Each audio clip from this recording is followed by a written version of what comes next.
यहाँ से 5 किलोमीटर तक के रास्ते जाम हो चुके हैं। यहाँ नदी में पार्किंग हो सकती है लेकिन आगे रोक दिया गया है, तो ये आवाज अगर प्रशासन तक पहुंच रही हो तो लोगों को आगे आने देंगे। सोनिया जो है इसके बाद तैयार रहे और स्थानीय वॉलंटियर्स भाई ये जो सहयोग संग्रह है वो पहुंचाओ भाइयों के बीच में। मंच पर विराजमान हमारे पुरखों को कोटि कोटि नमन। आप सब जमीन पर बैठे भाइयों बहनों सज्जनों को क्रांतिकारी जोहार। आज पूरे भिल प्रदेश राष्ट्र का आदिवासी महासम्मेलन, चूंकि कार्यक्रम का नाम है आदिवासी महासम्मेलन पूरे भिल राष्ट्र के हिसाब से, और ये हो रहा है बेणेश्वर धाम पर, तो निश्चित तौर पर दो बातों पर ज्यादा विचार मंथन किया जाना चाहिए। वो दो बातें, एक तो आदिवासियों की समस्याएं क्या है और दूसरा यह बेणेश्वर धाम क्या है और यहाँ क्या चल रहा है। अगर भील कौम की बात की जाए तो जो भील समाज है, भील ट्राइब, भील की उप जनजातियां हैं, मध्य प्रदेश, राजस्थान, गुजरात, महाराष्ट्र, कर्नाटक, आंध्र प्रदेश और रेगिस्तान के उस पार भी पाकिस्तान में भी, असम में भी, ईस्ट इंडिया में भील बसा हुआ है। अब मैं थोड़ा कानून के हिसाब से बताऊं, अपने कुरान भी पढ़ने में आता था, वकालत में और बाइबल भी पढ़ने में आता था।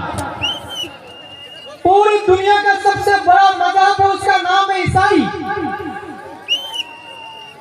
पूरी दुनिया में ईसाइयों के बहुत सारे धार्मिक स्थल हैं, लेकिन इक्का दुक्का ऐसे होता है वो सबसे ज्यादा इंपॉर्टेंट होते हैं।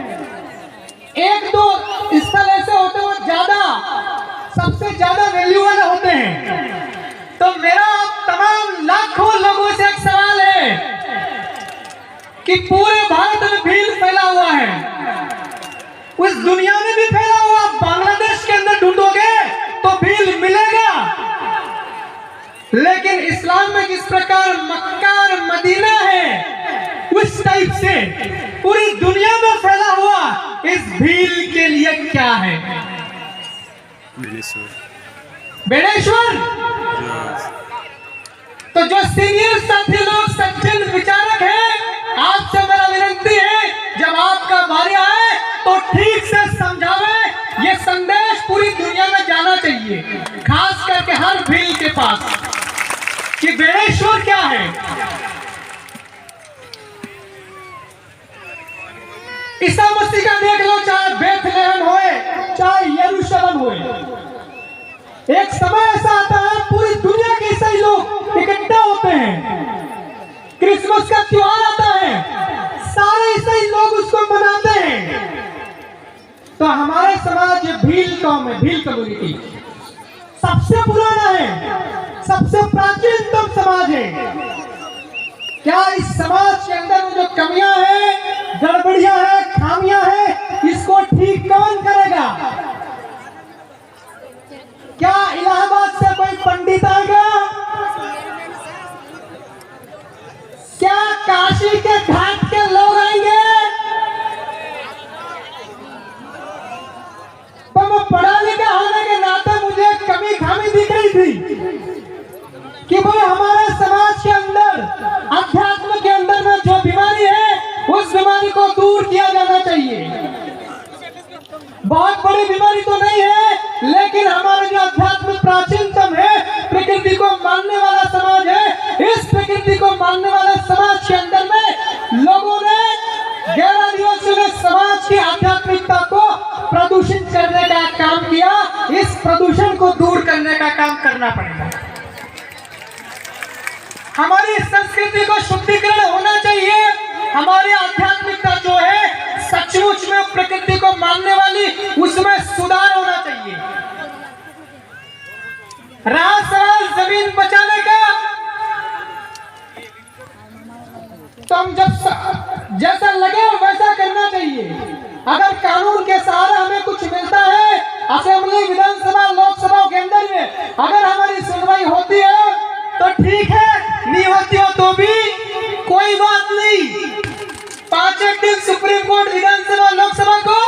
साइड में रख के जहां जहां जमीनें हैं जैसा हमने तैयार किया कि 2 रात में अब तैयार किया है तो यहाँ पर फसलें बोना है या कोई पार्क बनाना, पेड़ पौधे लगाना, ये भी हमने ही तय करना है।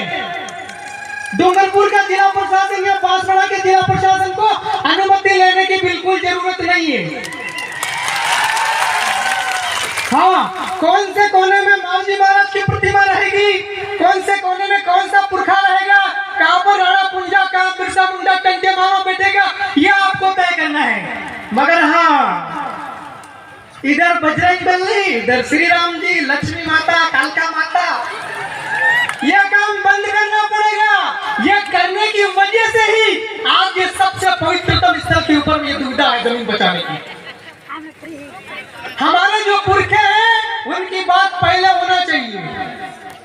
अभी तक इतने स्थलों का इतिहास उठा के देख लो, 10,000, 20,000, 50,000 सालों का इतिहास उठा के देख लो, आदिवासी लोग आज तक किसी के अंडर में रह करके काम नहीं किए हैं। तो हम लोग दूसरों की संस्कृति के हम लोग कैसे अनुसरण करें? हम लोग दूसरों की आध्यात्मिकता का अनुसरण कैसे करें? दूसरों के देवी देवता, दूसरों के मजहब का अनुसरण कैसे करें? खुद का सुधार कौन करेगा? हमें ही करना है। जो लोग ज्यादा पढ़े लिखे, जो लोग विचारक हैं, उनकी एक जिम्मेवारी है सचमुच का सच्चा संदेश हर एक व्यक्ति तक जाना चाहिए। दोबारा फिर से जोहार पुनः फिर प्रदेश को। बहुत बहुत धन्यवाद।